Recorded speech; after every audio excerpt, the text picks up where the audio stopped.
Hey guys, welcome back to the channel. So today what we're going to be doing is replacing the oil seals, the front and rear oil seals on my manual W55 transmission for the IS300. In addition, I'm going to be replacing that little rubber boot that goes on the shifter because mine's all tore up. Plus my vent tube right here is missing the cap on top of it. So I'm going to take this thing apart, I'm going to press that out and press the new one in. So stay tuned.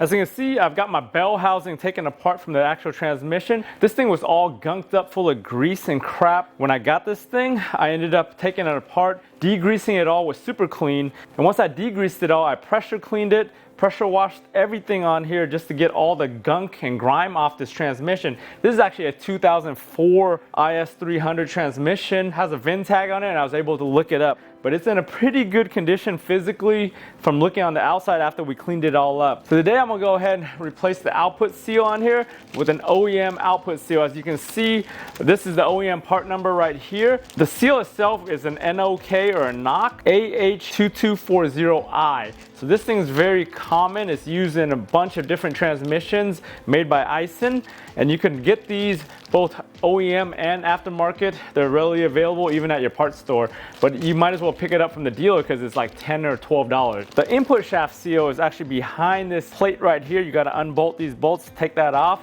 And this is also an OEM seal, as you can see. This one is a knock AH1679M. So if you have to find that one, if you can't get the OEM one from the dealer, this one again is only $10.89 from the dealer, so you might as well just pick it up from the dealer. If you had to get this from an auto parts store in a bind as an aftermarket version, I think it's the National Seal or the Timken 1981 is the model number on this one. Same with the rear output seal. The aftermarket Timken or National one is a 224040, I believe. So right here are the original OEM seals. As you can see, this one is an OEM knock seal and it's all black. On the car, it looks like somebody's already changed the rear output seal on this already, and it looks like it has a Timken or a National Seal one, which is a little bit different. It's got the orange rubber on it, and it's also made of metal around the edges, where this is all coated in the metal. As you can see on both the OEMs, there's like a ribbed lining on the inside lip of the seal that helps better seal the oil, I guess. This is the rubber boot for the shifter. As you can see, it's got a very little hole. We actually have to squeeze this thing and stretch it around the shifter. A lot of people I've read comments about said this is pretty stretchable, and we should be able to lube it up and just stretch it over the shifter. So right here on the output shaft, what we're gonna do is, if you saw my automatic transmission seal replacement video, what I'm gonna do is I'm gonna drill a hole in there, put like a sheetrock screw in there, and then try to wedge it out with a block of wood against the lip out here. That's really the only way you could actually pull this thing out, just because of how tight that thing is in there. You could get a seal puller, but I'm not sure how well it works. On the automatic one, I ended up having to tear that thing apart and rip it out just to get it to come out right. All right, so the first thing we're gonna do is we're gonna go ahead and just drill the hole here. You just gotta be really careful you don't slip and mess up any of the edges or the race, so you just wanna go slowly. Make sure that you get a hole in there before you put too much pressure on it, because it slips very easily.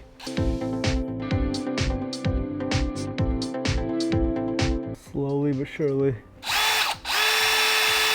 So once you do that, get the screw, put it in, and then we want to wedge it out. Just get something to catch all the oil. All right, so I found a screw that's long enough. We'll just go ahead and just put it in there and just screw it in so it grabs. A couple turns. I'm gonna go ahead and kind of reach under there and get some leverage. The key to this is getting good leverage, because you can't really pry. You could try prying against here, but you might end up scratching or bending this. That's why I got the piece of wood, but let me try to see if I can get some leverage on this. All right. So it popped out a little bit. We'll bring out the big guns and put a wrench on here, get some better. Oh, there it goes. Popped right out right there, you can see. Then we'll go ahead and just clean this race apart, put in the new one and tap it in. You can see right here, the screw went in. It just barely made it in there on the edge, and right in the middle where you could get a good grip on it, and you just pop it right out. But yeah, this is definitely an aftermarket Timken or National Seal right here.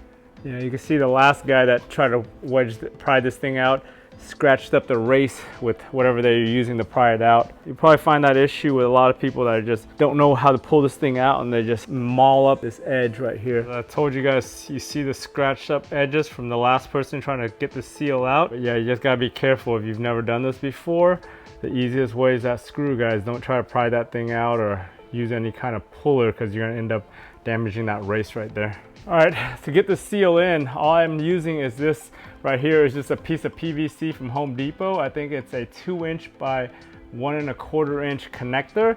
It's a perfect diameter where I could tap it in and it won't go too far in, because big enough where it'll stop the seal on the edge in here. And then we also have enough room where it's long enough where I could hit it with a mallet on the outside here and clear this lip. Before I start, I'm gonna coat this thing with some general purpose grease right here. It's just some regular grease I got from Walmart.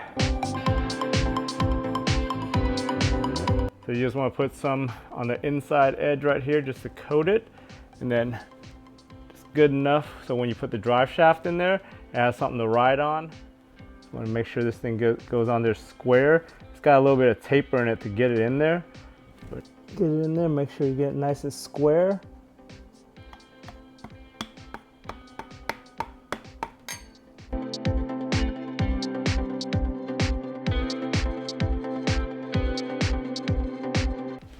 Everything looks like nice and flush now.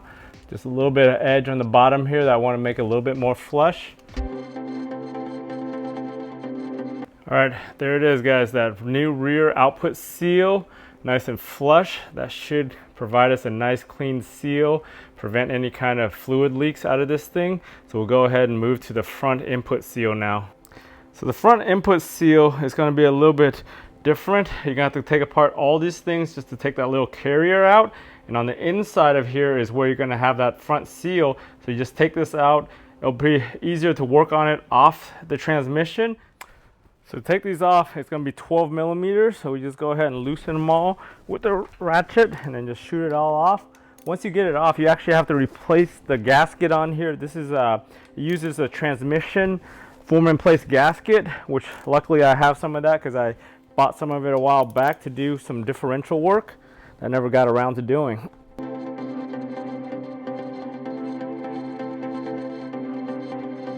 All right, ended up knocking it loose. I had to use this thing right here. Just put that in there and just pry it off and it just pops right out.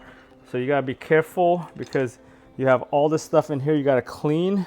And the same on this side, you gotta clean all the mating surfaces with some acetone just to get all the old FPIG out of here and any kind of dust and crap that's in here.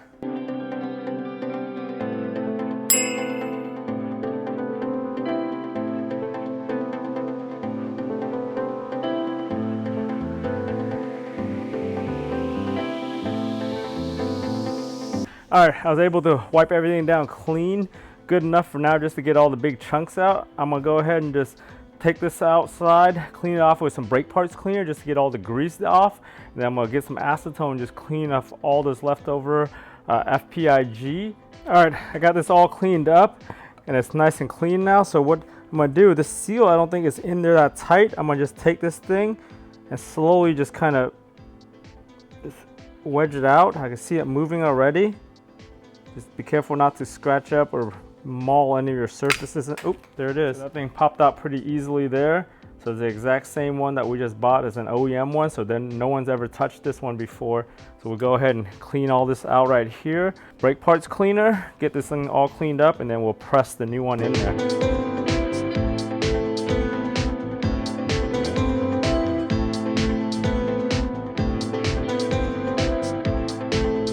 All right, we got everything cleaned off of here. As you can see, using that acetone, it cleaned off that old form in place gasket pretty well. I did have to scrape some of it with the razor just to make sure I got everything off, and then I scrubbed it down clean. On this side, very similar results. I had to scrub it down with the acetone, make sure I got everything off, and I scraped it with a razor just to make sure. Once we get everything ready, cleaned up, I'm gonna clean it one more time with alcohol, both mating surfaces, and I'm gonna use this 1281 form in place gasket right here. This is specifically the orange stuff for the transmission. So the seal goes into here and it presses in pretty easy, just how it came out.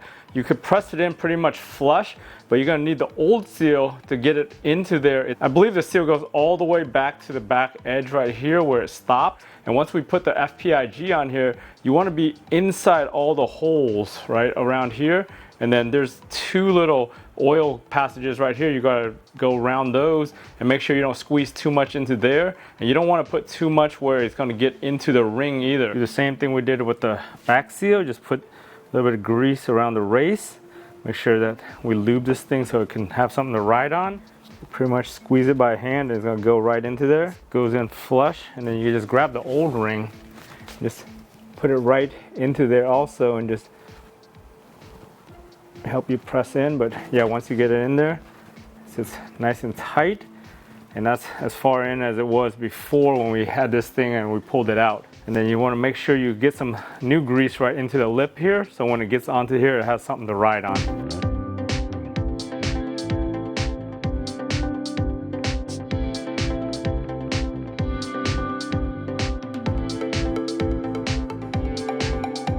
We got it on there.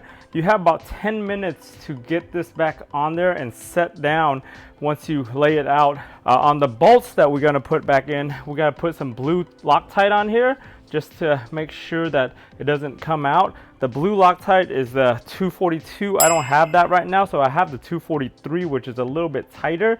It should work for my application. I don't plan on ever taking this apart again, so that blue will be working perfectly fine. We just go ahead and slide this in here. Just make sure you don't get anything. Just line it up perfectly so you don't get the FPIG everywhere. This is on there. We want to get our bolts. My bolts, forgot to clean the tips off, so I'll just go ahead and wipe them real quick with some acetone, get the old residual off, and then we'll go ahead and put it in there. I was able to clean off all of them with some acetone, so we'll go ahead and put the little bit of blue on the tip of here. We'll go in a crossing pattern just to evenly get this in. Just go ahead and just hand thread them in.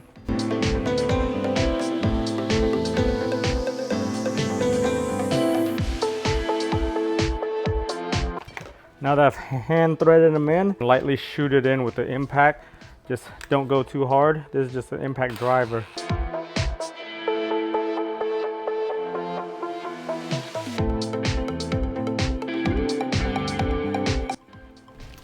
All right, so the torque spec on this is 18 foot-pounds.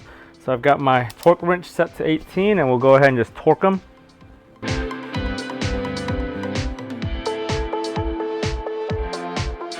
So you're supposed to let the FPIG set for like a couple hours. I think it hardens after like 16 hours, but the instructions say you can start driving after like an hour or two. If you're in here and you're doing this, you're probably not gonna be driving it within a couple hours. All right, so in order to remove this breather, you actually have to take this thing out and press it from the back. So we'll go ahead and just take this whole shifter assembly off. It's the same 12 millimeters that we did up front, so I just go ahead and just shoot it off with my impact driver.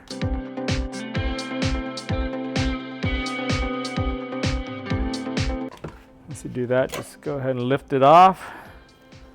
There's the oil baffle on here, just take that off, that way it doesn't get in the way. I forgot there's a shaft in here, damn it. It looks like we're not gonna be pressing that thing out in the top like I was expecting. I'm gonna go ahead and just clean all this crap out of here first, since I have it all off, just to make sure that I get all this dirt and grime out of here. So that was a bust on trying to get this thing pressed out, so I'm gonna go ahead and just torque this thing back on after I cleaned it to 14 foot-pounds. I came up with an idea. I was gonna tap this thing with an M6, which is a 10 millimeter, and just get some threads in here and then screw a screw in there and then try to use that screw to kind of leverage it out like a hammer and a nail. So I was able to screw a 10 millimeter here.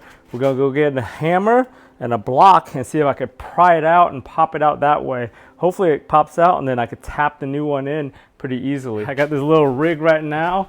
I've got this thing wedged there and the hammer has a nice grip on it. Let me just see if I could pull it up. Oh yeah. Oh, look at that. It worked perfectly good. So there's how it is. I just tapped that in with a M6 1.0 for a 10 millimeter, screwed it in and just tapped it and pulled it right out. So if you ever have to replace that breather, that's how you do it right there. Tapping this on is gonna be pretty easy. Just get it lined up. I took a 13 millimeter right here that fits right over the cap, and it catches on the lip there, and you just tap it in with the mallet and you should be good.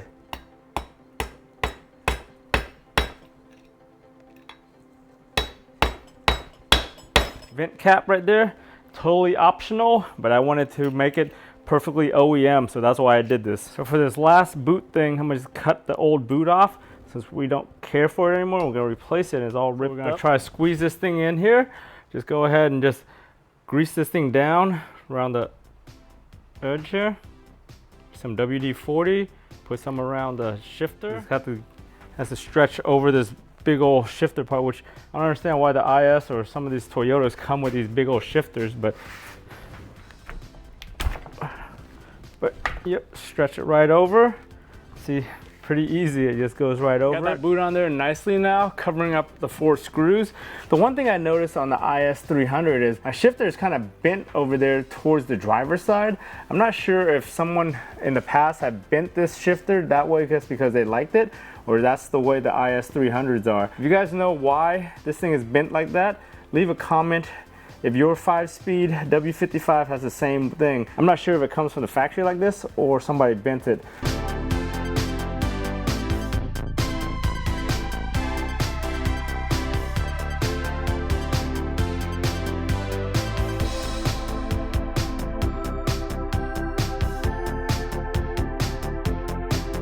So pretty much got everything done. I'm gonna go ahead and just put the bell housing back onto here, completely put all this back together, and have it basically ready for my swap once I get around to that. Hey guys, thanks for tuning in all the way to the end of this quick video on changing those 2 seals, that breather and that boot on the shifter. As you can see, it's a pretty simple maintenance just to do these oil seals while you got the transmission out and you have access to both sides. If you guys have been following me on my IS 300, this is part of my manual swap that I'm gonna be doing in a couple months. Once I have all these little maintenance things done, the pedal and everything installed, I'm gonna go ahead and do the swap. But if you guys wanna stay on top of that build or anything I'm doing on my IS 250, my Sienna, or in the garage, go ahead and subscribe to the channel. Remember guys, for all these different DIY videos, if I can do it, you guys can do it. I want to thank you for watching, and I'll talk to you guys next time.